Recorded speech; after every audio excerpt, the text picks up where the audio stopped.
Hej, jeg hedder Rikke Nielsen. Jeg er uddannet psykolog. Jeg arbejder hos Center for Mentalisering. Og sammen med mine gode kollegaer og med feedback fra seje, kloge, unge mennesker, der har jeg været med til at udvikle gruppeforløbet Minders. Jeg går ud fra, at når du ser den her video, så er det fordi, at du eller I overvejer at starte et gruppeforløb, eller måske er I allerede i gang med det. Jeg håber, at I har mod på at gøre det, fordi det kan give en anledning til en hel masse fede oplevelser og erfaringer med at træne mentalisering, både for jer og for unge mennesker. Den her video, den indeholder sådan lige lidt overordnet om, hvad er Minders gruppeforløbet overhovedet for noget? Hvad er det, man skal være særligt opmærksom på, både inden man starter ud og sådan løbende igennem forløbet? Udover videoen her, så har jeg lavet 6 forskellige videoer, en til hver session, som fortæller en lille smule om sessionerne. Husk også, at der jo er manualen, hvor der er en detaljeret beskrivelse af hver enkelt session, og så er der et slideshow til hver session også, som I jo er meget velkomne til at bruge og eventuelt bygge lidt videre på, hvis I synes, der er nogle filmklip eller nogle øvelser eller et eller andet, som mangler eller som med fordel kunne kobles på. God fornøjelse. Ja, så hvad er Minders? Hvad går det ud på? Jamen, Minders, det er et psykoedukativt, meget mundret, gruppeforløb til unge mennesker på 12 til 20 år. Hovedformålet med forløbet, det er, at de unge de mødes i en gruppe, hvor de træner mentalisering. Det vil sige, at de træner det her med at være nysgerrige på mentale tilstande, være nysgerrige på, hvad foregår der inde i mig selv, hvad har jeg af tanker, følelser, mål, grunde, hvad er det, der ligger som årsag til mine reaktioner. Samtidig med, at jeg også bliver nysgerrig på andres mentale tilstande, kan vide, hvad der er på spil hos dem, kan vide, hvad der får dem til at reagere på forskellige måder. Det er det, vi skal både tilegne os mere viden om i gruppeforløbet, og skal øve os og træne i at udforske på forskellige måder. Så er et element i gruppeforløbet, det er også det her med at skabe et traumeinformeret miljø. Det vil sige det her med at øge bevidstheden om, hvad har det af betydning for mig eller for de unge at have voldsomme oplevelser med i bagagen. Ting, som har været vanskelige, ting, der har gjort rigtig ondt. Jamen, selvom jeg måske er ude af situationen nu, og det er lang tid siden, så vil det typisk stadig påvirke mig på forskellige måder i form af traume efter reaktioner. Og i gruppen der tager vi en snak om, hvordan er det, de her traume efter reaktioner ser ud. Hvorfor er det, at det er hele normale reaktioner efter at have oplevet noget meget usædvanligt, og hvordan er det, jeg både hjælper mig selv, og hvordan er det, vi kan hjælpe hinanden til, at det alligevel kan være rart og nemmere at være i det, når vi reagerer, fordi hjernen tror, at den stadig er i noget af det, der kan være rigtig svært. Det er også en del af gruppeforløbet. Generelt for sessionerne, så består de af en vekslen mellem oplæg fra gruppelederne om dagens tema og forskellige ting, der relaterer sig til det, der er valgt. Så er der nogle øvelser, hvor at de unge bliver aktiveret på forskellige måder, og så er der noget diskussion, hvor man får mulighed for at tale om de ting, der bliver bragt til bordet. En rigtig stor del af indholdet, det er eksempler fra gruppelederne, og også gerne fra de unge, hvis de er med på det. Jo flere eksempler vi kan komme med fra vores eget levede liv, det er uanset om vi er gruppeledere eller vi er unge, jo mere levende og nærværende bliver det, vi sidder og snakker om. Så det er rigtig fedt, når der kommer alle mulige forskellige eksempler. Så siger jeg lige lidt om indholdet i sessionerne, sådan helt overordnet. I manualen, der står de 6 sessioner beskrevet.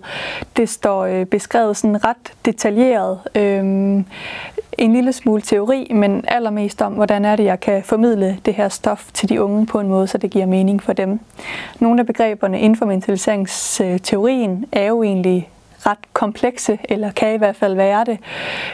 Vores erfaring er helt klart, at ved brug af modeller og ved brug af en hel masse fede eksempler, dels fra mig som gruppeleder, men også fra de unge selv, så kan det sagtens give mening alligevel, og det kan give mening på en måde, hvor vi kan tale om det i gruppen, men allervigtigst kan det give mening på en måde, hvor de unge kan begynde at tænke lidt over det i hverdagen. Det går, at man ikke tænker over det lige når man er presset i en bestemt situation, men måske efterfølgende, når man sidder på sit værelse eller går med sin kontaktperson og tænker over, hvad var det egentlig, der skete med mig i den situation, hvor jeg blev så presset. Så der står altså beskrevet, hvordan er det, jeg kan formidle de her ting her. Hver session er sådan overordnet kører med samme struktur. Vi starter ud med nogle regler for forløbet. Vi plejer at sige, at der er ikke ret mange regler, men de regler, der er, de er super vigtige. De står også beskrevet i manualen, og jeg kommer også lidt ind på dem senere. Grunden til, at de er så vigtige, det er fordi, at rammer og regler er med til at skabe sikkerhed og tryghed for gruppen som helhed og for de enkelte deltagere. Og som meget andet i den mentaliseringsteoretiske tænkning, jamen så er vi ikke i stand til at være mentaliserende, hvis ikke at vi er i sikkerhed og føler tryghed. Det gælder også i gruppen. Det er forudsætningen for, at det overhovedet kan fungere. Så er der et element, der hedder siden sidst. Selvfølgelig ikke første gang, men fra anden til 6. gang, hvor vi lige minder hinanden om, hvad var det, vi talte om sidste gang. Og har der siden sidst været situationer, hvor det har været relevant? Har vi nogle eksempler? Det kan være på et mentaliseringssvigt, det kan være genvindelse af mentalisering, det kan være en situation, hvor der kom nogle svære følelser eller nogle voldsomme følelser i spil. Så kan vi snakke lidt om det og ja, på den måde egentlig også mentalisere over det. Så er der en introduktion til dagens tema, som er gruppelederne, der fortæller om det, gerne ved brug af forskellige modeller, hvis det giver mening. Og så er der ellers nogle øvelser, noget diskussion, noget refleksion, tanker over det her overordnede tema, som er rammerne for den enkelte session. I materialet der er der en række forskellige filmklip, som vi plejer at vise, og det er fordi filmklip ofte er rigtig gode til unge, også til unge, men unge mennesker, de er vant til at se filmklip, de fanger rigtig hurtigt, hvad der sker, og er ofte meget skarpe på at analysere det, så det giver ofte noget fedt at snakke om filmklippene. Brug endelig dem, der er, og hvis I selv har gode forslag til andre, der kunne være relevante, så snak endelig om det, og sæt dem ind, hvis begge gruppeledere synes, at det giver mening. Ved nogle af sessionerne så er der forskellige forslag til øvelser, alt efter hvor gruppen er. Er der tryghed og sikkerhed i gruppen? Hvor oplagt det er de unge? Hvor mange erfaringer har de for eksempel med at tale om og forholde sig til følelser? Vælg de øvelser ud, som I tænker, der passer bedst til den gruppesammensætning, I har. Og ligeledes, hvis der er nogle andre temaer eller nogle delelementer i et tema, som I synes, der giver mening og som ikke er med, jamen så undersøg det og se, om det ikke på en eller anden måde kan tilføjes. Forud for gruppestarten, der er der nogle forskellige forberedelser, som er super vigtige investeringer i forhold til at få forløbet op at køre. Det er super vigtigt at gøre de unge engagerede til at være med i gruppen. For langt de fleste af os, der gælder det jo, at hvis der er noget, vi synes, der er lidt utrygt eller uvant, eller noget, vi ikke helt kender til, så er det meget nemt at finde undskyldninger for, hvorfor vi ikke lige skal være med i det. Og sådan er det selvfølgelig også for de unge mennesker, som vi gerne vil have med i gruppeforløbet. Så alt, hvad vi kan gøre forud for forløbet, for at engagere dem til at være med. Vi plejer at sende invitationer ud til de unge. Personlige invitationer, hvor der står kære, og så navnet på den unge, og så står der lidt om, hvad er det for et gruppeforløb, hvad handler det om, og hvorfor er det, at vi glæder os til, at lige præcis han eller hun deltager i det her forløb her. Der er et eksempel på en invitation i manualen også, og brug det endelig, hvis I finder det meningsfuldt. Så under forberedelse, så er det jo også noget med at finde et egnet lokale. helst et lokale, som er rart at være i, hvor der er et bord, man kan sidde rundt om, og hvor der ikke er vinduer lige ud til en masse mennesker, som render og spiller fodbold eller noget andet, der kan distrahere. Så kommer de unge til at få en del forskellige modeller, nogle løse papirer. Så hvis man kan finde nogle mapper, helst nogle lidt lækre nogen, som de unge har lyst til at beholde efterfølgende, måske nogle de selv kan dekorere, så er det i hvert fald en anbefaling. Alt hvad man kan give, som lige giver lidt ekstra, som også fortæller, vi vil jer rigtig gerne, og vi har lyst til, at det her forløb det lykkes. Det kan også være sådan noget som at printe modellerne ud i farve, og måske endda sådan lidt tykkere papir, der kan være et fint trick til det. Jeg har bestilt sådan nogle anti-stressbolde med Minders logo på. Det behøver man ikke nødvendigvis, men det var sådan en lille ting ind i det her med en fornemmelse af, der er altså gjort noget ud af det her forløb, som du eller den unge er en stor del af.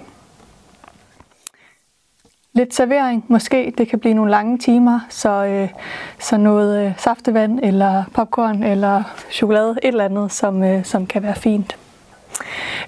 Så er der også for nogle unge, det er måske især dem, der bor på institution og er i kontakt med rigtig mange forskellige voksne.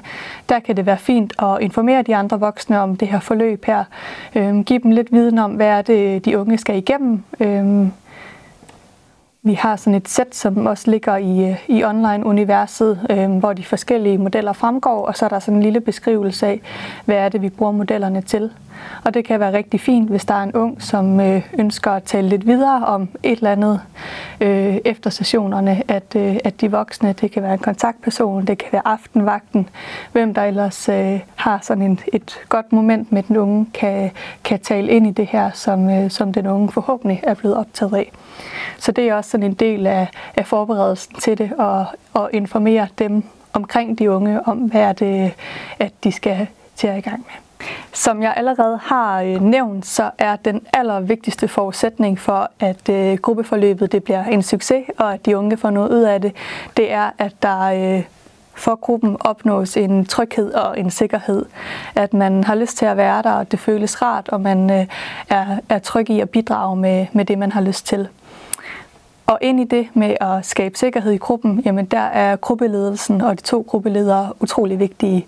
Det er dem, der styrer gruppen, det er dem, der er mentaliserende forbilleder, det er dem, der viser, hvordan man er nysgerrig både på ens eget sind som gruppeleder, på hvad der sker i gruppen på sådan et kollektivt niveau og på de enkelte deltagere. Så derfor er gruppeledelse rigtig vigtigt. I manualen der står der også en hel masse ting om, hvad man kan være opmærksom på. I kan garanteret kende beskrivelserne og modellerne fra andre ting inden for mentaliseringsuniverset og fra Center for Mentaliseringsmodeller. Ja. Det her med at være mentaliserende forbilleder og forholde sig til, jamen, hvad er der på spil hos mig selv? Hvad er det for tanker, følelser, mål, drømme, behov, reaktioner, som kan komme i spil hos mig? Og hvad er det, der kan komme i spil hos jer andre? Så skal man være 2 gruppeledere, og det skal man, fordi det er for stor en opgave at stå med alene. Når man er 2, så er der større sandsynlighed for, at man opfanger det, der måske sker i rummet, og som der skal gøres noget ved. Og så skal der også være 2, fordi samspillet imellem de 2 gruppeledere er også rigtig vigtigt. De unge fornemmer hurtigt, hvordan kemien er, og hvis kemien er god, jamen så kan det også være et rigtig fint eksempel på mentalisering, der sådan udspiller sig i gruppen. Det kan fx være noget så simpelt som en ordveksling, hvor den ene gruppeleder kigger på klokken, og den anden gruppeleder siger, jeg kan se, at du kigger på klokken, tænker du over, om vi snart skal have pause, eller hvad er der på spil hos dig? Så nogle små udvekslinger, der viser, at vi er nysgerrige på, hvad der foregår hos hinanden, for at få det her til at blive rigtig godt. Så jo bedre man kender hinanden som gruppeleder, og jo bedre man kan lide hinanden, jo federe er det. Så hvis I ikke kender hinanden så godt i forvejen, jamen så sørg for at holde nogle møder og lære hinanden at kende på den måde. Så opfordrer sig til, at gruppelederne kommer med eksempler fra eget liv. Det bliver altid bedre, når man kan byde ind med noget, der er ægte og rigtigt. De unge lugter lynhurtigt, hvis man forsøger at give nogle eksempler på et eller andet, man har fundet på. De er vant til, eller har oplevet voksne i deres liv, som har svigtet og måske har løjet, så antennerne er ude i forhold til usandheder. Så vær så autentisk som overhovedet muligt. I manualen der er der eksempler fra forløbene, og det er som oftest eksempler, rigtig gode eksempler på forløb, der er gået godt. Det er vigtigt at understrege, at der er også forløb, som kan være rigtig svære, og hvor man virkelig bøvler med at skabe den her sikkerhed og tryghed i gruppen. Det kan være noget, der sker internt i gruppen. Det kan også være, at der er nogle forstyrrelser eller nogle udfordringer, for eksempel på institutionen eller andre steder på sådan et større organisatorisk plan, som påvirker de unge.